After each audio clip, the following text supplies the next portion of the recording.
Hello everyone, welcome back to Lim science. चलिए आगे बढ़ते हैं हम लोग। Class number 218 transport in plants को कंटिन्यू करते हुए हम लोग आज इसका 5th एनसीईआरटी समरी पार्ट लेकर आए हैं।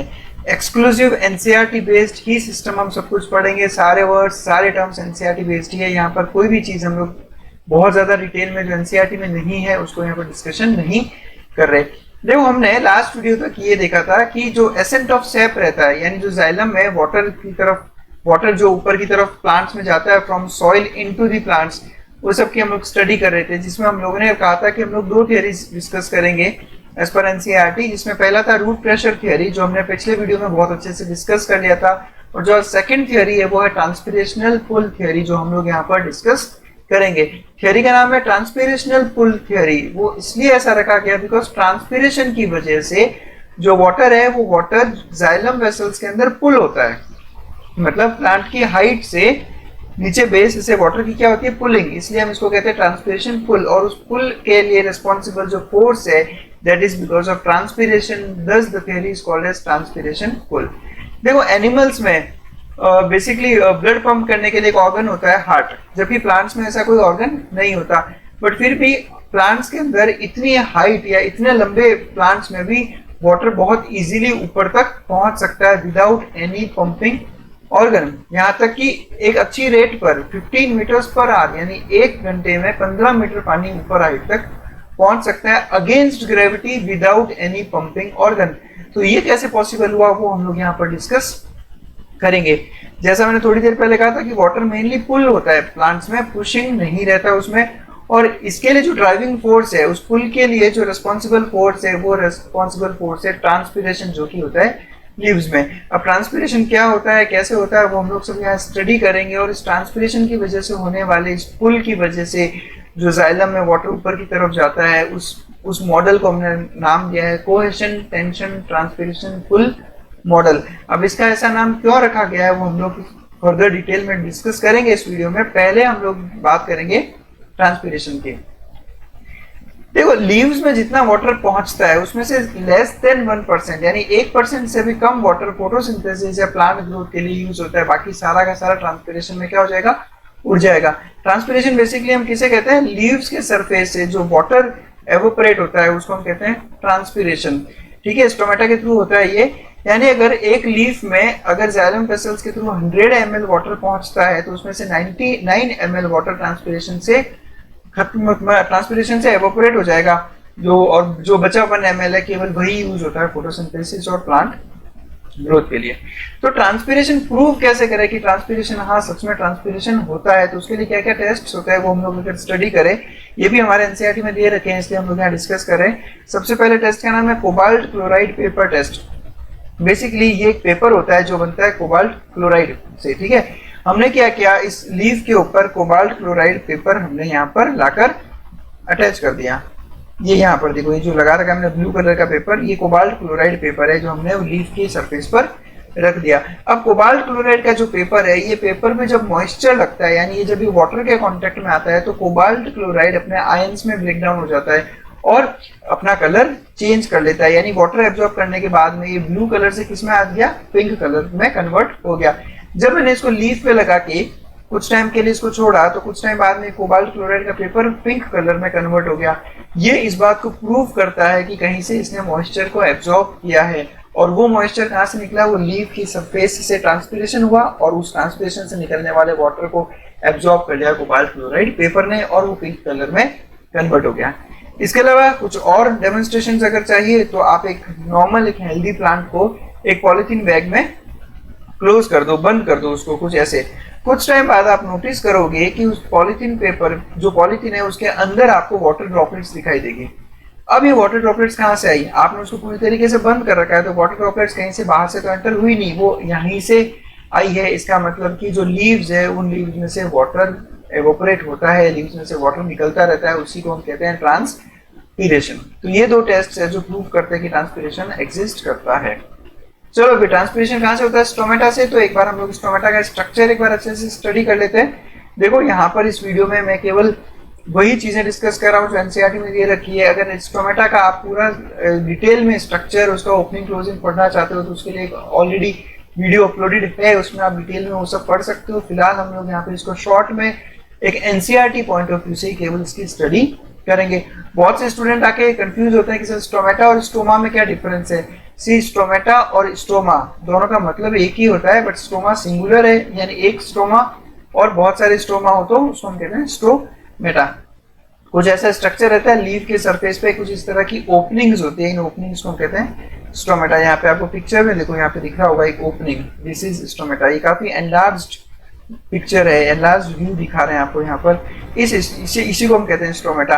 फंक्शन क्या रहता है स्टोमेटा का? सबसे पहले इसका फंक्शन है exchange of O2 and CO2। हम बहुत अच्छे से जानते हैं जब फोटोसिंथेसिस होता है तो CO2 का फिक्सेशन होता है। तो ये CO2 लीफ में आई कहाँ से? तो ये CO2 लीफ में स्टोमेटा के थ्रू अंदर एंटर करती है, और फोटोसिंथेसिस की लाइट रिएक्शन में जो ऑक्सीजन बनती है वो ऑक्सीजन यहाँ से बाहर की तरफ स्टोमेटा से बाहर एटमॉस्फेयर में आती है। और इस एक्सचेंज के अलावा इसका जो सेकंड फंक्शन है वो है ट्रांसपीरेशन, यानी इसी होल के थ्रू, इसी ओपनिंग के थ्रू जो वाटर अंदर प्रेजेंट है वो एवोपोरेट होकर बाहर निकलता रहता है, जिसे हम कहते हैं ट्रांसपीरेशन।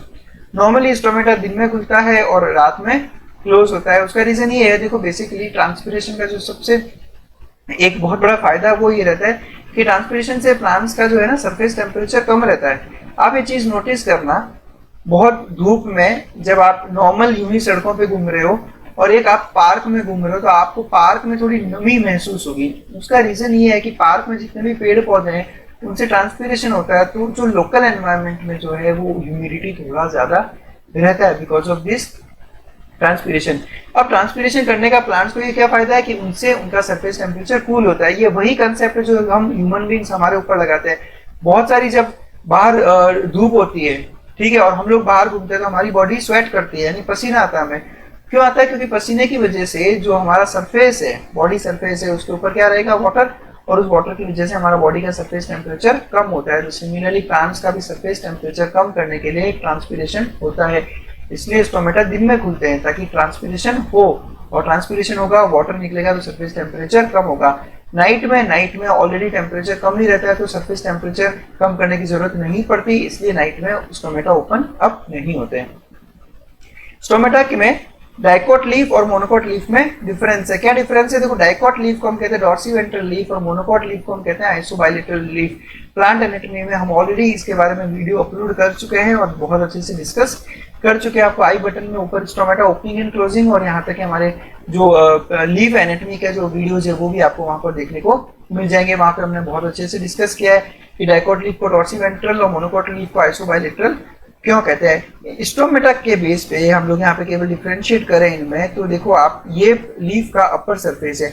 इस अपर सरफेस पे आपको कहीं पे भी स्टोमेटा देखने को नहीं मिलेगा। देखो, ये एपिडर्मल सेल्स है जो पिंक कलर के यहाँ पर, ये सारे के सारे एपिडर्मल सेल्स कैसे हैं? इंटैक्ट, इनके बीच में कोई स्पेस नहीं है। यानी कि डॉर्सीवेंट्रल लीफ और डाइकोट लीफ के जो अपर एपिडर्मिस है वहां पर स्टोमेटा प्रेजेंट नहीं होता, जबकि लोअर सरफेस पे स्टोमेटा प्रेजेंट होता है, जो हमें यहाँ पर दिख रहा है। अगर हम लोग बात करें आइसोबाइलेटरल लीफ या मोनोकोट लीफ की, तो मोनोकोट लीफ और आइसोबाइलेटरल लीफ में दोनों ही सरफेस पे आपको इक्वल नंबर ऑफ स्टोमेटा देखने को मिल जाएंगे, जो आपको यहाँ पर पिक्चर में देखने को मिल रहा है। अब ऐसा क्यों है? क्यों मोनोकोट लीफ में दोनों सरफेस पे इक्वल नंबर ऑफ स्टोमेटा और डाइकोट में ऐसा नहीं है? उसका रीजन जानने के लिए आप ऊपर वाला वो वीडियोस देख सकते हैं, उसमें हमने बहुत सारी चीजें और डिटेल में वहां पर एक्सप्लेन कर रखी है। फिलहाल हम लोग प्लांट एनाटॉमी नहीं, यहाँ पर हम लोग बात करें स्टोमेटा की, तो मैं और ज्यादा डिटेल में इस पे नहीं जाना चाहूंगा।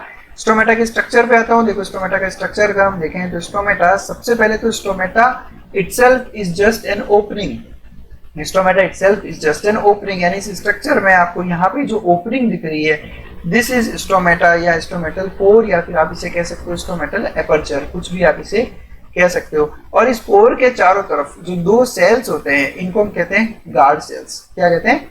Guard cells. क्यों नाम रखा गया गार्ड सेल्स? बिकॉज स्टोमेटा की ओपनिंग और स्टोमेटा की क्लोजिंग किसकी वजह से होती है? इन गार्ड सेल्स को गार्ड करना, मतलब कि उसको प्रोटेक्ट करना। तो इसकी opening and closing is guarded by these cells, इसलिए हम इसको कहते हैं गार्ड सेल्स। और अब अगर हम लोग गार्ड सेल्स के वॉल की बात करें, इन सेल्स के, तो देखो ये गार्ड सेल है बेसिकली, एक सिंगल गार्ड सेल। कौन सा? किडनी शेप्ड गार्ड सेल है यहाँ पे। इसमें भी मोनोकोट और डाइकोट में डिफरेंस होता है कि डाइकोट का जो गार्ड सेल है दैट इज किडनी शेप्ड, जबकि मोनोकोट का जो गार्ड सेल है वो डम्बल शेप्ड रहता है। अब यहाँ पर ये जो गार्ड सेल मैंने आपको शो किया, इस गार्ड सेल की दो वॉल है। ये वॉल जो स्टोमेटा की तरफ है, this is called as inner wall, अंदर की तरफ वाली वॉल, और जो स्टोमेटा से दूर है this is called as outer wall. अब इस इनर वॉल और आउटर वॉल में ये पिक्चर देख के काफी क्लियर है कि इनर वॉल जो है वो काफी थिक है। ये देखो ये इनर वॉल का थिकनेस है यहाँ से लेकर यहाँ तक, जबकि आउटर वॉल थोड़ी थिन है। तो जो इनर वॉल है वो थिक है और इलास्टिक है, जबकि आउटर वॉल कंपेरेटिवली काफी थिन होती है। अब इससे फायदा क्या होगा, ये जो एनाटॉमिकल डिफरेंस है इनर वॉल और आउटर वॉल में, इससे क्या फंक्शन में अपने को हेल्प मिलेगा वो हम लोग थोड़ी देर में यहाँ पे डिस्कस करेंगे। इसके अलावा आपको जो गार्ड सेल्स के आसपास जितने भी एपिडर्मल सेल्स दिखने को मिल रहे हैं इनको हम कहते हैं सब्सिडायरी सेल्स और एसेसरी सेल्स। तो ये बेसिक स्ट्रक्चर होता है स्टोमेटा का। अब देखो हम लोग यहाँ पर सीखेंगे कि स्टोमेटा की जो है ओपनिंग और क्लोजिंग कैसे होती है। बहुत शॉर्ट में केवल एनसीईआरटी पॉइंट ऑफ व्यू से हम इसको सीख रहे हैं। देखो सबसे पहले तो जो आसपास के सेल्स होते हैं उन सेल्स में से वाटर जो है गार्ड सेल में एंटर करता है। अब ये वाटर गार्ड सेल में एंटर क्यों करता है इसके बारे में डिटेल एनसीईआरटी ने नहीं दे रखा, आप चाहो तो हमारे उस वीडियो में देख सकते हो। तो वाटर बाजू वाले सेल से कहाँ पे चला गया, गार्ड सेल के अंदर। अब जब वाटर किसी भी सेल के अंदर एंटर करता है तो हमें पता है कि जो वो सेल होता है वो टर्जिड हो जाता है। टर्जिड हो जाता है मतलब उसके वॉल के ऊपर, सेल वॉल के ऊपर क्या लगने लगेगा, प्रेशर। जैसे यहाँ पे तो यहाँ पर सेल वॉल के ऊपर क्या लगेगा, प्रेशर। अभी जो आउटर वॉल है this outer wall is thin और जबकि इनर वॉल इज थिक। अब ध्यान से सुनना, इनर वॉल थिक है और आउटर वॉल थिन है। तो जो वाटर का प्रेशर लगेगा, ये वाटर का प्रेशर ज्यादा किस पे लगेगा, थिन वॉल पे, बिकॉज वो काफी थिन है तो उस पर प्रेशर ज्यादा लगेगा। अब यहाँ पर ये देखो ये आउटर वॉल, अब यहाँ पे सीधा सीधा इस पे प्रेशर लग रहा है, ठीक है। अब जब इस पे प्रेशर लगेगा तो ये बाहर की तरफ मूव होगी, ऐसे ये कैसे बाहर की तरफ मूव होगी। अब आप किसी भी चीज पे प्रेशर लगाओगे तो ये कैसे बल्ज आउट होगा, तो ये जो बॉल है बाहर की तरफ और ज्यादा एक्सपांड होगी। अब होता क्या है कि जो गार्ड सेल्स के अंदर सेल्यूलोज के माइक्रोफिब्रिल्स प्रेजेंट होते हैं। सेल्यूलोज के माइक्रोफिब्रिल्स यहाँ पे आपको दिख रहे होंगे, ये जो लाइंस दिख रही है आपको गार्ड सेल के अंदर, दीज आर माइक्रोफिब्रिल्स। माइक्रोफिब्रिल्स मतलब बहुत छोटे छोटे से फाइबर्स। देखो सिंपल सा कंसेप्ट है, ये थिन वॉल, ये सॉरी थिक वॉल अंदर वाली, ये थिन वॉल बाहर वाली, और इनको मैंने कनेक्ट कर रखा है सेल्यूलोज माइक्रोफिब्रिल्स से, ठीक है। बिकॉज ये थिन है तो इस पे प्रेशर बहुत ज्यादा लगेगा, ये थिक है तो इस पे प्रेशर ज्यादा नहीं लगता। जब इस पे प्रेशर ज्यादा लगेगा तो ये बाहर की तरफ मूव करेगा ऐसे, ये जब बाहर की तरफ मूव करेगा तो इनके बीच में जो सेल्यूलोज के माइक्रोफिब्रिल्स है वो भी स्ट्रेच होंगे। जब वो स्ट्रेच होंगे तो ऑटोमेटिकली ये चीज भी कैसे होगी, अंदर की तरफ मूव करेगी। ये एक्सपांड हो कैसे जाएगा, तो ये इसको भी अंदर की तरफ खींच लेता है। तो कुछ ऐसा होता है, समझो गार्ड सेल जो होता है नॉर्मली जब स्टोमेटा क्लोज होता है तो ये गार्ड सेल कुछ ऐसे शेप का रहता है, ये कुछ ऐसे शेप का रहता है। अब आउटर वॉल इस तरफ मूव करेगी और इनर वॉल इस तरफ मूव करेगी। तो जब इनर वॉल इस तरफ मूव करेगी तो अब इनर वॉल कैसी हो गई, अब इनर वॉल ऐसे हो गई, इनर वॉल ऐसे हो गई। ये इसको हम कहते हैं क्रिसेंट शेप। कैसा शेप, क्रिसेंट। क्रिसेंट का मतलब होता है आधा चांद जैसा। तो ये इस तरह से क्रिसेंट शेप में आ गई। ये देखो यहाँ पर अभी इनर वॉल यहाँ पे जो मैंने दिखा रखी ये क्रिसेंट शेप में आ गई। क्यों, क्योंकि माइक्रोफिब्रिल्स जो इसको आउटर वॉल से अटैच करे वो इसको इस तरफ खींचते हैं और इसकी वजह से स्टोमेटा क्या हो गया, ओपन। तो इस टर्गर प्रेशर की वजह से आउटर वॉल इनर वॉल को खींचती है, जिसकी वजह से इसका शेप हो जाता है कैसा, क्रिसेंट शेप, और स्टोमेटा ओपन अप हो जाता है। Cellulose microfibrils are oriented radially rather than longitudinally. इसका मतलब ये है कि सेल्यूलोज माइक्रोफिब्रिल्स रेडियली कुछ इस तरह से, जैसे सर्कल के रेडियस होता है उस तरह से अरेंज है, रादर देन लॉन्गिट्यूडिनली। लॉन्गिट्यूडिनली का मतलब हो जाएगा ऐसे, यानी माइक्रोफिब्रिल्स ऐसे नहीं होकर ऐसे रेडियली अरेंज्ड है। ऐसे रेडियली अरेंज्ड है तभी तो हमें स्टोमेटा ओपनिंग में मदद मिलती है। कुछ टाइम बाद में क्या होगा, जब वाटर लॉस हो जाएगा या फिर प्लांट वाटर स्ट्रेस की कंडीशन में, यानी कि वाटर उसको कम मिल रहा है, तो क्या होगा, जो वाटर जब लॉस की कंडीशन होगी उस कंडीशन में क्या होता है, गार्ड सेल्स की टर्जिडिटी लूज हो जाती है, यानी वाटर जो है वापस सब्सिडरी सेल्स में एंटर कर जाएगा इस तरफ। तो अब जब वाटर वापस गार्ड सेल से बाहर आ चुका है तो गार्ड सेल्स अब टर्जिड नहीं रहे और वो वापस अपने नॉर्मल शेप में आ जाएंगे। नॉर्मल शेप में आएंगे मतलब कि कैसा हो जाएगा वापस, ये गार्ड सेल कुछ ऐसे हो जाएंगे, जिसकी वजह से स्टोमेटा क्या हो गया, वापस क्लोज हो गया, क्योंकि जो इनर वॉल है, इलास्टिक वॉल है, वो वापस अपने ओरिजिनल शेप में आ गई। अब इनर वॉल का इलास्टिक होने से फायदा क्या हुआ, इनर वॉल का इलास्टिक होने से ये फायदा हुआ कि वो अपना शेप ऐसे भी कर सकती है जब स्टोमेटा ओपन होना हो, और ऐसे भी कर सकती है जब स्टोमेटा क्लोज होगा। ये जब ऐसे होगी इनर वॉल तो स्टोमेटा ओपन, ये कुछ ऐसा, और जब इनर वॉल वापस नॉर्मल आ जाएगी तो ये कुछ स्टोमेटा क्लोज हो गया। इनर वॉल को खींचेगी बाहर की तरफ से तो ये स्टोमेटा ओपन और ये यहाँ पे स्टोमेटा क्लोज। तो गार्ड सेल्स जब फ्लैसिड होंगे तो स्टोमेटा क्लोज होगा और गार्ड सेल्स जब टर्जिड होंगे तो स्टोमेटा क्या हो जाएगा, ओपन अप हो जाएगा। तो कुछ इस तरह से स्टोमेटा की ओपनिंग और क्लोजिंग होती रहती है। चलो फिर आगे बढ़ते हैं, एक एनसीईआरटी के और फिगर्स देखते हैं हम लोग थोड़े, और कुछ और स्टडी करते हैं हम लोग। फैक्टर्स अफेक्टिंग ट्रांसपीरेशन के, ऐसे कौन कौन से फैक्टर्स है जिसकी वजह से ट्रांसपीरेशन कम ज्यादा होता है, जिसकी वजह से ट्रांसपीरेशन का रेट चेंज होता है। अब एनसीईआरटी ने केवल फैक्टर्स का नाम लिखा है, उसके बारे में कोई भी एक्सप्लेनेशन नहीं दिया। एनसीईआरटी कहती है कि एक्सटर्नल फैक्टर्स के अंदर हमारे पास में 4 फैक्टर्स है, विंड का स्पीड, टेम्परेचर, लाइट और ह्यूमिडिटी। देखो बहुत सिंपल सा कंसेप्ट है, बाहर का टेम्परेचर अगर ज्यादा होगा तो प्लांट को अपना सरफेस टेम्परेचर कम करना होगा, यानी उसको ट्रांसपीरेशन करवाना पड़ेगा, यानी बाहर का टेम्परेचर ज्यादा होगा तो ट्रांसपीरेशन बढ़ेगा। ठीक है, तो ये मेन कंसेप्ट है। तो विंड का स्पीड, टेम्परेचर, लाइट और ह्यूमिडिटी, ये 4 फैक्टर्स है एनवायरमेंटल जो कि ट्रांसपीरेशन की रेट को चेंज करते हैं। इंटरनल फैक्टर्स यानी प्लांट्स के खुद के फैक्टर्स की बात करूं तो इसमें भी 4 फैक्टर्स एनसीईआरटी ने बताया। एक तो number and distribution of stomata, हमने देखा कि स्टोमेटा जितने ज्यादा होंगे उतना ज्यादा ट्रांसपीरेशन होगा। और डिस्ट्रीब्यूशन ऑफ स्टोमेटा यानी स्टोमेटा डिस्ट्रीब्यूट कैसे हो रखे हैं, मोनोकोट लीफ में इक्वल डिस्ट्रीब्यूशन है, डाइकोट लीफ में जो है नीचे ज्यादा है और ऊपर कम है। तो उससे कैसे फर्क पड़ेगा, क्या फर्क पड़ेगा, वो हम लोग बहुत ज्यादा डिटेल में ऑलरेडी डिस्कस वहां पर कर चुके हैं, तो आप उस वीडियो में और ज्यादा पढ़ सकते हो। परसेंटेज ऑफ ओपन स्टोमेटा, ये बिल्कुल सही बात है, कितने स्टोमेटा ओपन है कितने क्लोज है इस पे भी डिपेंड करेगा कि ट्रांसपीरेशन कितना हो रहा है। जितने ज्यादा स्टोमेटा ओपन होंगे उतना ज्यादा ट्रांसपीरेशन होगा। प्लांट का canopy structure, yes very good, plant का कैनोपी स्ट्रक्चर डिसाइड करता है। और प्लांट का वाटर स्टेटस यानी कि प्लांट के पास अवेलेबल वाटर कितना है। अगर प्लांट खुद वाटर स्ट्रेस कंडीशन में है तो ट्रांसपीरेशन कम होगा, वाटर एक्सेस है तो ट्रांसपीरेशन अपने आप ज्यादा होता है। चलो फिर हम लोग ट्रांसपीरेशन यहीं पे खत्म करते हैं। अब हम लोग स्टडी करते हैं about cohesion, tension, transpiration, pull model जो हमने थोड़ी देर पहले यहाँ पर। अब कोहेशन, टेंशन, इन सब वर्ड्स का मीनिंग क्या है और कैसे ये ट्रांसपीरेशन की वजह से अपने को जो है वाटर जैलम से ऊपर की तरफ बढ़ेगा, वो हम लोग यहाँ पर स्टडी करते हैं। धीरे धीरे देखो यहाँ पे जो मैं समझा रहा हूँ बहुत अच्छे से सुनो, समझो, सारी चीजें बिल्कुल क्लियर हो जाएगी। देखो ट्रांसपीरेशन की वजह से जो एसेंट ऑफ सेप होता है, सबसे पहली बात तो एसेंट ऑफ जाइलम सेप का मतलब मैं बताता हूँ। देखो क्या होता है, जब जाइलम के अंदर क्या प्रेजेंट है, केवल वाटर तो है नहीं, वाटर के साथ में जितने भी मिनरल आयंस वगैरह जो एब्जॉर्ब हुआ है वो सभी उस जाइलम के अंदर प्रेजेंट है। तो उसको हम लोग केवल वाटर ना कह के हम कहते हैं जाइलम सेप। ठीक है, एसेंट का मतलब क्या होता है, ऊपर चढ़ना। तो एसेंट ऑफ जाइलम सेप का मतलब हो गया कि जाइलम में वाटर का ऊपर की तरफ या जाइलम सेप का ऊपर की तरफ चढ़ने को हम कहते हैं एसेंट ऑफ जाइलम सेप।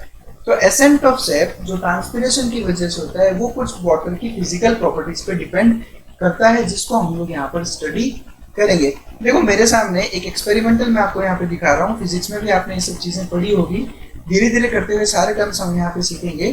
देखो सबसे पहले मैं बात करता हूँ वर्ड कोहेशन की और एडिशन की। देखो दो फोर्सेस है मेरे पास, एक है कोहेशन और एक है एडिशन। मतलब समझना है इनका। कोहेशन का मतलब होता है दो सिमिलर मॉलिक्यूल्स के बीच का जो अट्रैक्शन होता है उसको हम कहते हैं कोहेशन। यहाँ पे मैंने लिख दिया mutual attraction between water molecules. Between water molecules तो सही बात है, दो सिमिलर मॉलिक्यूल्स के बीच का जो अट्रैक्शन है दैट इज कोहेशन। जैसे दो वाटर मॉलिक्यूल्स के बीच का अट्रैक्शन इज कोहेशन। एडिशन का मतलब क्या होता है, दो नॉन सिमिलर सब्सटेंसेस या मॉलिक्यूल्स के बीच का अट्रैक्शन कहलाता है एडिशन। जैसे कि इस केस में वाटर मॉलिक्यूल्स का किसी पोलर सरफेस के साथ में। और जैसे जाइलम वेसल की जो वॉल है, जो जाइलम वेसल की जो वॉल होती है वो पोलर होती है, तो उस पोलर सरफेस के साथ में वाटर का मॉलिक्यूल का अट्रैक्शन उसको हम कहते हैं एडिशन। यहाँ पे वर्ड एनसीईआरटी ने यूज किया tracheary elements such as the surface of tracheary elements. तो ट्रैकेरी एलिमेंट्स का मतलब होता है जाइलम वेसल्स और ट्रैकिड्स। हमने पढ़ा है जाइलम के अंदर जो 4 अलग अलग एलिमेंट्स होते हैं उसमें से एक ट्रैकिड्स होता है और जाइलम वेसल्स है। ये दो ही ऐसे हैं जो कि हेल्प करते हैं इन दी कंडक्शन ऑफ वाटर। बाकी जाइलम फाइबर्स और जाइलम पैरेन्काइमा कंडक्शन में हेल्प नहीं करते। तो जो कंडक्टिंग पार्ट्स है जाइलम के उसको हम कहते हैं ट्रैकेरी एलिमेंट्स। ध्यान से सुनना जो मैं यहाँ पे समझा रहा हूँ आपको, ठीक है। तीसरा जो पॉइंट है वो है सरफेस टेंशन और कैपिलरिटी। ध्यान से सुनना, यहाँ पे मैंने क्या किया, यहाँ पर एक यूटेंसिल के अंदर मैंने क्या वाटर ले लिया। अब मैंने इसमें 1, 2, 3 और 4 अलग अलग टाइप की ट्यूब्स रखी है। इन चारों ट्यूब्स में डिफरेंस क्या है, इनका डायामीटर का। जैसे जैसे हम 1 से 4 की तरफ जाएंगे डायमीटर जो है वो कम होता आपको दिख रहा है। अब जब मैं इन चारों को ऐसे कैसे वाटर में ले जाके छोड़ दूं तो कुछ टाइम बाद में वाटर इनके अंदर एंटर करेगा। और यहाँ पर फिगर काफी क्लियर कह रहा है कि जितना कम डायमीटर होगा, जितना कम उस ट्यूब का डायमीटर होगा, वाटर उतना ही ज्यादा ऊपर की तरफ जाएगा। क्लियर है? ऐसा क्यों होता है वो मैं आपको यहाँ पे सिखा रहा हूँ। देखो ये ग्लास का सरफेस है, टेस्ट ट्यूब जैसे ट्यूब है तो ट्यूब ग्लास ट्यूब है, तो ये ग्लास ट्यूब है, ठीक है, ये ग्लास ट्यूब का सरफेस है दोनों तरफ। ये वाटर मॉलिक्यूल, अब ये वाटर मॉलिक्यूल ग्लास के सरफेस के साथ में एक अट्रैक्टिव फोर्स रहता है दोनों के बीच में, जिसको हम कहते हैं एडिशन, यानी दो नॉन सिमिलर मॉलिक्यूल्स के बीच में ग्लास सरफेस और उसके साथ में वाटर का मॉलिक्यूल। ये वाटर मॉलिक्यूल अट्रैक्ट होगा ग्लास के सरफेस पे, तो ग्लास के सरफेस पे आकर वाटर मॉलिक्यूल अट्रैक्ट होते हैं कुछ इस तरह से, यहाँ पर जैसे वाटर मॉलिक्यूल्स अट्रैक्ट हो गए। सिमिलरली इस ग्लास सरफेस पे भी वाटर मॉलिक्यूल्स अट्रैक्ट हो गए। अब ये वाटर मॉलिक्यूल्स दूसरे वाटर मॉलिक्यूल्स को भी अट्रैक्ट करेंगे बाय कोहेशन, जो हमने थोड़ी देर पहले यहाँ पे देखा था कि कोहेशन दो वाटर मॉलिक्यूल्स के बीच का अट्रैक्शन है। तो इन वाटर मॉलिक्यूल्स के साथ में और भी water molecules in water molecules के साथ में अट्रैक्ट होंगे, जिसकी वजह से धीरे धीरे वाटर ऊपर बढ़ता जाएगा। बट बिकॉज यहाँ पे डायमीटर थोड़ा ज्यादा है तो इसलिए एक अच्छा कॉलम नहीं बन पाया। अब आप इसी को यहाँ पे कंसिडर करो, इस सबसे लास्ट टेस्ट ट्यूब में, फोर्थ टेस्ट ट्यूब में, कि ये इतना पतला टेस्ट ट्यूब है, ठीक है, यहाँ पे वाटर मॉलिक्यूल आकर एडिशन से अट्रैक्ट हो गए, यहाँ पर वाटर मॉलिक्यूल एडिशन से अट्रैक्ट हो गए। अब ये इतना पतला है कि जो दूसरे वाटर मॉलिक्यूल्स कोहेशन करेंगे, ये कोहेशन की वजह से ये और ज्यादा ऊपर की तरफ बढ़ेगा। इसी को कंपेयर करो इसके साथ में, इतना बड़ा डायमीटर वाला, तो यहाँ पर जो वाटर मॉलिक्यूल्स है, यहाँ पे जो वाटर मॉलिक्यूल्स है, इनके बीच में किसी तरह का अट्रैक्शन नहीं हो रहा क्योंकि डिस्टेंस ज्यादा है। जितना कम डिस्टेंस है इनके दोनों सरफेसेस के बीच में, जो वाटर मॉलिक्यूल्स है ये आपस में कोहेशन की वजह से और ज्यादा अट्रैक्ट होंगे, जिसकी वजह से वाटर और ज्यादा ऊपर की तरफ चढ़ता है। और इसी को हम कहते हैं कैपिलरिटी एक्शन। क्या कहते हैं इसे? Capillarity action. तो और इसीलिए आपने केमिस्ट्री में भी देखा होगा, आपकी केमिस्ट्री लैब के अंदर एक कैपिलरी ट्यूब होती है। उस कैपिलरी ट्यूब को आप जैसे ही पानी में डालते हो, वाटर अपने आप उसमें ऊपर की तरफ चढ़ता है। उसको कैपिलरी ट्यूब इसीलिए बोलते हैं बिकॉज ये कैपिलरिटी एक्शन शो करती है। जो हमारे ट्रैकियरी एलिमेंट्स है यानी कि जाइलम वेसल्स और ट्रैकेज, वो भी काफी थिन होती है। इतना थिन होने की वजह से बहुत इजीली जो है वाटर ऊपर की तरफ चढ़ने लगता है। अब इन सब में हमें हेल्प मिल जाती है किसकी? सरफेस टेंशन की। अब सरफेस टेंशन की वजह से क्या होगा कि वाटर जब लिक्विड फेज में होता है, वाटर जब लिक्विड फेज में होता है तो उसके मॉलिक्यूल्स का बीच का अट्रैक्शन ज्यादा होता है as compare to the gas phase, ठीक है। तो तीनों चीजें हमारे लिए काम कर गई। जाइलम वेसल बहुत थिन है, कोहेशन, एडिशन और सरफेस टेंशन, इन तीनों की वजह से वाटर जो है ऊपर की तरफ चढ़ने लगता है। इन सभी प्रॉपर्टीज की वजह से वाटर को एक तो मिल गया high tensile strength. High tensile strength की वजह से क्या होगा कि वो एक बहुत लंबा कॉलम बना सकती है बिना टूटे, और उसके अलावा हाई कैपिलरिटी तो मिल ही रहा है, ठीक है। High capillarity, ability to rise in thin tube, so water ऊपर की तरफ चढ़ जाएगा। कैपिलरिटी में और फायदा हमें किसका मिल जाता है? स्मॉल डायमीटर का। स्मॉल डायमीटर होता है ट्रैकेज और वेसल एलिमेंट्स का, इसलिए कैपिलरिटी एक्शन और ज्यादा हमें देखने को मिलता है। चलो फिर इसी चीज को और ज्यादा अगर हम लोग डायग्रामेटिक पॉइंट ऑफ व्यू से समझें तो देखो क्या होता है बेसिकली। इस डायग्राम को देखो आप, यहाँ पर हम लोग शुरुआत करेंगे इस डायग्राम की। ये सबसे पहले दिखा रखा है कि सॉइल में वाटर प्रेजेंट है, फिर ये वाटर कहाँ गया? रूट एयर के अंदर। तो ये फर्स्ट स्टेप, सॉइल में वाटर प्रेजेंट है, ये रूट एयर से वाटर रूट के अंदर एंटर कर गया, वहां से गया वो कॉर्टेक्स में, कॉर्टेक्स से गया जाइलम में। ये सब हमने लास्ट वीडियो में डिस्कस किया था। अब जाइलम में आने के बाद में ये जाइलम से ऊपर की तरफ मूव करता है, जाइलम से ऊपर की तरफ मूव करता है। तो अपवर्ड मूवमेंट हो गया थ्रू जाइलम, लीव्स में पहुंचा, और लीव्स में आने के बाद में स्टोमेटा से इसका डिफ्यूजन होकर ट्रांसपिरेशन की वजह से ये बाहर निकल जाता है। अब ध्यान से सुनना मेरी बात, जब हम लोग ग्लास में पानी लेकर उसमें स्ट्रॉ डालकर सक करते हैं तो वाटर अपने आप ऊपर चढ़ता है। वो क्यों? Because of this pulling force. अब आप समझो कुछ इस तरह से, एक प्लांट है, उस प्लांट में स्टोमेटा से वाटर बाहर की तरफ डिफ्यूज हो रहा है यानी कि ट्रांसपिरेशन हो रहा है। तो जब वाटर हमने क्या किया, सक्शन की वजह से, जब हम टेस्ट ट्यूब में सक्शन करते हैं तो उस सक्शन की वजह से वाटर जो है अपने आप ऊपर की तरफ आता है। सिमिलरली जब ट्रांसपिरेशन से वाटर लॉस होता है तो इस यहाँ से वाटर लॉस अगर हो रहा है ऊपर की तरफ तो अपने आप जाइलम में पानी और ज्यादा ऊपर की तरफ आता है, इसीलिए हमने इसका नाम रखा ट्रांसपिरेशन पुल। अब हम सोच रहे होंगे कि सर स्टोमेटा, कितना सा तो पानी स्टोमेटा से बाहर निकलता है, तो ये कैसे पॉसिबल हो पाएगा? तो मैं मानता हूं कि एक सिंगल स्टोमेटा से इतना ज़्यादा पुलिंग फोर्स रख पाना मुश्किल है, बट आप इस चीज़ का मैग्नीट्यूड देखें, एक सिंगल स्टोमेटा, एक लीफ पे बहुत सारे स्टोमेटा, और एक प्लांट पे बहुत सारी लीव्स, एक प्लांट पे बहुत सारी लीव्स, इतनी सारी लीव्स पे जो इतने सारे स्टोमेटा हैं, उनसे जब ट्रांसपीरेशन होगा तो आप सोचें कितना ज़्यादा ट्रांसपीरेशन पुल फोर्स वहाँ पर लग सकता है, जिसकी वजह से वाटर जो है अपने आप ऊपर की तरफ आएगा, एसेंट ऑफ सैप होने लगता है। यहाँ पे आप देखो, यहाँ पे मैंने एक मॉडल स्टडी करते हैं हम लोग। यहाँ पे देखो, ये रूट हो गया, रूट के सेल्स हो गए, यहाँ पे ये जाइलम वेसल हो गई, और ये वाटर जो है रूट में एंटर हुआ। अब थोड़ा हमने पढ़ा था कि लास्ट वीडियो में कि वाटर जब इसके अंदर यहाँ पर एंटर होगा वाटर रूट के थ्रू, तो अब कुछ टाइम तो रूट प्रेशर की वजह से वाटर एक अच्छा खासा हाइट तो अपने आप चढ़ ही जाता है, यानी ट्रांसपीरेशन पुल नहीं भी होगा तो वाटर जो है अपने आप थोड़ी हाइट तक तो वहां पर पहुंच सकता है, बिकॉज ऑफ रूट प्रेशर, जो हमने लास्ट वीडियो में डिस्कस भी किया और रूट प्रेशर को प्रूव भी किया कि वो एग्जिस्ट करता है। अब ट्रांसपीरेशन की वजह से ये वाटर अपने आप ऊपर कैसे आता है उसको देखो आप लोग। सबसे पहले स्टोमेटा से वाटर एवेपोरेट हुआ, वाटर जब एवोपरेट होगा स्टोमेटा से, तो यहाँ पे जो इंटरसेलुलर स्पेसीज है लीव्स में, अब यहाँ पर क्या होगा, वाटर का जो है वो अपने आप कम हो गया उसका लेवल, उसकी वजह से अपने आप वाटर जो है इस तरफ खींचेगा।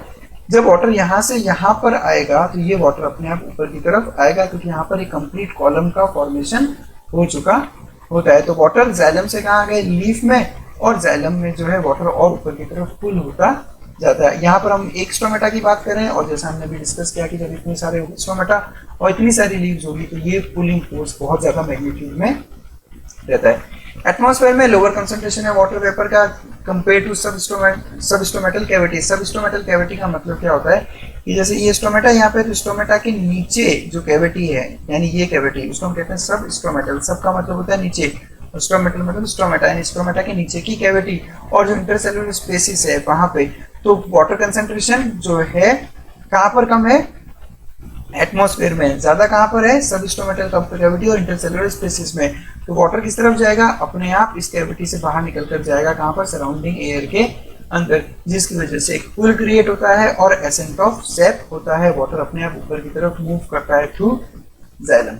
अब अगर हम लोग ये सोच रहे हैं कि सर ये चीज क्या वाकई में ऐसा होता है क्या कोई प्रैक्टिकल डेमोन्स्ट्रेशन इसका हुआ है क्या, तो जो मेजरमेंट्स की गई है वो मेजरमेंट्स ये रिवील करती है कि इतना ज्यादा फोर्स जनरेट होता है ट्रांसपीरेशन में कि एक वाटर कॉलम 130 मीटर की हाइट तक पहुंचाया जा सकता है। यानी यहाँ जो वाटर का कॉलम बनेगा वो 130 मीटर हाइट तक भी मेजर किया गया है। तो आप सोच सकते हैं कि कितना मैग्नीट्यूड है इस फोर्स का, इस पुलिंग फोर्स का। नेक्स्ट बढ़ते हैं फंक्शंस ऑफ ट्रांसपीरेशन पे। उससे पहले एनसीईआरटी का एक फिगर देख लेते हैं हम लोग। मैंने जो भी आपको थोड़ी देर पहले एक्सप्लेन किया वो एनसीईआरटी के फिगर्स नहीं थे, but they were better figures, तो मैंने आपको उससे एक्सप्लेन किया। एनसीईआरटी के फिगर से मैं बात करूँ तो इन्होंने भी वही चीज एक्सप्लेन की है। देखो यहाँ पे इन्होंने ये कहा कि स्टोमेटा से डिफ्यूजन हो गया सराउंडिंग एयर में, यानी कि ट्रांसपीरेशन हो गया। इन्होंने बताया ये स्टोमेटल पोर है और ये गार्ड सेल है, जो हम लोग पता कर चुके हैं। इन्होंने इस तरफ लेबल किया है पेलिसेड पेरेन्काइमा और ये स्पॉन्जी पेरेन्काइमा, जो हम लोग ऑलरेडी डिस्कस कर चुके हैं प्लांट एनाटॉमी में। ये फ्लोएम और ये जाइलम। ट्रांसपीरेशन हुआ, ये सबस्टोमेटल कैविटी हो गई, ये हो गई इंटरसेलुलर स्पेसिस। तो ट्रांसपीरेशन से यहाँ से वाटर बाहर आ गया, जिसकी वजह से इस जाइलम के अंदर जो वाटर था वो जाइलम वाला वाटर जो है वापस इंटरसेलुलर स्पेसिस और सबस्टोमेटल कैविटी के अंदर आ जाता है। वो वापस यहाँ से लूज होगा, वाटर वापस यहाँ पर आने लगेगा। इस तरह से कंप्लीट जो है वाटर का एसेंट ऑफ सैप हो जाता है। फंक्शंस ऑफ ट्रांसपीरेशन की बात करें तो सबसे पहला फंक्शन की एक ट्रांसपीरेशन पुल बनता है ट्रांसपीरेशन की वजह से, जिससे एब्जॉर्प्शन और वाटर का ट्रांसपोर्ट होता है, बिल्कुल जो हमने अभी यहाँ डिस्कस किया। उसके अलावा फोटोसिंथेसिस के लिए वाटर जो है वो ट्रांसपीरेशन की वजह से ही तो ऊपर आया ना। अब ट्रांसपीरेशन अगर नहीं होता तो लीव्स तक वाटर नहीं पहुंचता, वाटर नहीं पहुंचता तो फोटोसिंथेसिस नहीं होता। वाटर ऊपर आएगा तो उसके साथ साथ में मिनरल्स भी आएंगे, तो बेसिकली वाटर के साथ में मिनरल्स अपने आप आ रहे हैं, तो मिनरल्स का भी ट्रांसपोर्ट ट्रांसपीरेशन की वजह से ही हुआ। और उसके अलावा लीफ सरफेस को ठंडा करने का काम करता है ट्रांसपीरेशन। कई बार 10 से 15 डिग्री तक भी ये टेम्परेचर कम कर सकता है प्लांट के सरफेस का, जो अपने लिए जो प्लांट्स के लिए काफी फायदेमंद होता है। और उसके अलावा वाटर जब प्लांट सेल्स तक पहुंचेगा तो वाटर के जो प्लांट सेल्स हैं वो उस टर्जिडिटी की वजह से उन सेल्स का क्या रहता है, शेप और स्ट्रक्चर मेंटेन रहता है। अगर वाटर नहीं होगा किसी भी सेल के अंदर तो हमें अच्छे से पता है कि किस तरह से प्लाज्मा मेम्ब्रेन सेल वॉल से बिल्कुल भी अलग हो जाता है, सेल्स अपने शेप में नहीं रहते। नेक्स्ट पढ़ते हैं ट्रांसपिरेशन और फोटोसिंथेसिस। एक कॉम्प्रोमाइज इस तरह की हेडिंग दे रखी है एनसीईआरटी में, उसमें क्या लिखा है वो हम लोग पढ़ते हैं। देखो ध्यान से सुनो, फोटोसिंथेसिस के लिए हमें पानी की जरूरत पड़ती है, यानी फोटोसिंथेसिस के लिए हमें वाटर चाहिए, जबकि ट्रांसपिरेशन से हम वाटर लॉस करवा रहे हैं। ट्रांसपिरेशन से वाटर लॉस हो रहा है, फोटोसिंथेसिस के लिए वाटर चाहिए, बट जब ट्रांसपिरेशन से वाटर लॉस होगा तभी तो फोटोसिंथेसिस के लिए वाटर अवेलेबल होगा। ट्रांसपिरेशन नहीं होगा, वो पुल नहीं बनेगा, तो वाटर लीव्स तक नहीं पहुंचेगा, तो फोटोसिंथेसिस नहीं होगा। तो अ कॉम्प्रोमाइज हमने इससे लिखा है क्योंकि हम लोग फोटोसिंथेसिस कराने के लिए वाटर का लॉस करवा रहे हैं ट्रांसपिरेशन से, यानी बेसिकली हम लोग एक कॉम्प्रोमाइज कर रहे हैं, इसलिए यहाँ पर लिखा गया है कि ट्रांसपिरेशन और फोटोसिंथेसिस के बीच का जो रिलेशन है वो कॉम्प्रोमाइजिंग रिलेशन होता है। फोटोसिंथेसिस करने के लिए यानी कुछ अच्छा करने के लिए हमें कुछ चीज खोनी पड़ती है। फोटोसिंथेसिस को वाटर की जरूरत होती है, ट्रांसपिरेशन वाटर लेके आता है, लेकिन साथ साथ में ये वाटर का लॉस भी करवाता है। एसेंट ऑफ सेल्फ ट्रांसपिरेशन ने कराया, लेकिन 99% तो वाटर लॉस हो गया। अब photosynthesis is limited by available water which can be swiftly depleted by transpiration. Photosynthesis की रेट कम हो सकती है अगर वाटर की अवेलेबिलिटी कम हो, और वाटर की अवेलेबिलिटी कम हो सकती है ट्रांसपिरेशन की वजह से। यानी एक तरफ ट्रांसपिरेशन वाटर अवेलेबल भी करवा रहा है और ट्रांसपिरेशन वाटर लॉस भी करवा रहा है, बट हमें ये करना पड़ेगा, ये कॉम्प्रोमाइज हमें करना पड़ता है। जैसा मैंने थोड़ी देर पहले डिस्कस किया था कि जब हम किसी फॉरेस्ट या पार्क में जाते हैं या फिर रेन फॉरेस्ट की इतनी ज्यादा ह्यूमिड होने का जो रीजन है वो रीजन है ये जो ट्रांसपिरेशन हो रहा है, यानी कि जो वाटर की साइक्लिंग हो रही है, वाटर सॉइल से प्लांट्स में, प्लांट से एटमॉस्फेयर में, फिर वापस बरसात की वजह से वापस सॉइल में, तो ये क्या हो रही है, रिसाइक्लिंग हो रही है वाटर की। उसी रिसाइक्लिंग की वजह से रेन फॉरेस्ट में इतनी ज्यादा ह्यूमिडिटी होती है। C4 प्लांट्स के बारे में हमने फोटोसिंथेसिस में बहुत बढ़िया से C4 साइकिल, C3 साइकिल्स के वीडियोस, बहुत अच्छे वीडियोस अपलोड कर दिए हैं, आप वहाँ पे स्टडी कर सकते हैं। वहाँ पे हमने बहुत अच्छे से सीखा कि किस तरह से स्टोमेटा को ज्यादा देर तक नहीं खोल के भी, ठीक है, हम लोग CO2 की अवेलेबिलिटी बढ़ा देते हैं लीफ में। देखो क्या होता है, बेसिकली स्टोमेटा ओपन होगा तभी तो CO2 अंदर एंटर करेगा, CO2 अंदर एंटर करेगा तभी फोटोसिंथेसिस होगा, सीधी सी बात है। अब स्टोमेटा जितना टाइम ओपन रहेगा वाटर लॉस उतना ज्यादा होगा। अब मैं बिल्कुल ही स्टोमेटा बंद कर दूं तो CO2 अंदर नहीं आएगा और फोटोसिंथेसिस नहीं हो पाएगा। तो वाटर लॉस जो होता है वो ज्यादा करवाना पड़ता है हमें फोटोसिंथेसिस करवाने के लिए। बट इसके लिए इस चीज से बचने के लिए, वाटर लॉस को कम करने का एक बहुत अच्छा तरीका है C4 साइकिल, जिसमें CO2 की अवेलेबिलिटी बढ़ जाती है C4 प्लांट्स में और ट्रांसपिरेशन भी ज्यादा नहीं होता क्योंकि स्टोमेटा क्लोज कर लेते हैं। अब C4 प्लांट्स में ऐसा क्यों होता है, इनके पीछे क्या मैकेनिज्म है पूरा, उसके लिए आप ऊपर आई बटन में C4 साइकिल की एक बार स्टडी कर लें, वो वीडियो देख लें, आपको सारी चीजें समझ में आ जाएगी। इसलिए हम कहते हैं कि C4 प्लांट्स C3 प्लांट्स से ट्वाइस ज्यादा एफिशिएंट होते हैं, यानी उनकी एफिशिएंसी दोगुना ज्यादा है as compared to C3 plants. और same amount of CO2 fix करने के लिए C4 plants half amount of water use करते हैं as compared to C3 plants. तो ये फायदा है C4 प्लांट्स का, इसीलिए आप देखना C4 प्लांट्स आपको ड्राई एरिड एरियाज में ज्यादा देखने को मिलेंगे, जहाँ पर सूखा पड़ता है, यहाँ पे जहाँ पे पानी कम है वहीं पे आपको C4 प्लांट्स ज्यादा देखने को मिलेंगे, क्योंकि यही इनका एडेप्टेशन है जिसकी वजह से ये ड्राई एरियाज में भी अडेप्ट हो चुके हैं। Thank you very much for watching us. बस एक चैप्टर का एक लास्ट वीडियो और बनाएंगे, उसके बाद में ये चैप्टर कंप्लीट हो जाएगा, जिसमें हम लोग देखेंगे ट्रांसलोकेशन किस तरह से होता है फूड का। जब फोटोसिंथेसिस होता है, ग्लूकोज का फॉर्मेशन होता है, तभी ग्लूकोज किस तरह से प्लांट के दूसरे पार्ट्स तक पहुंचेगा, और सॉइल में से मिनरल्स का कैसे एब्जॉर्प्शन होता है। ये दो टॉपिक बचे हैं इस चैप्टर में जो हम लोग नेक्स्ट वीडियो में जरूर डिस्कस करेंगे। Thank you very much for watching us. पढ़ो अच्छे से, एनसीईआरटी खोलो और एनसीईआरटी लाइन बाय लाइन बहुत अच्छे से पढ़ो, नीट में बहुत अच्छा स्कोर करोगे। Thank you very much for watching us.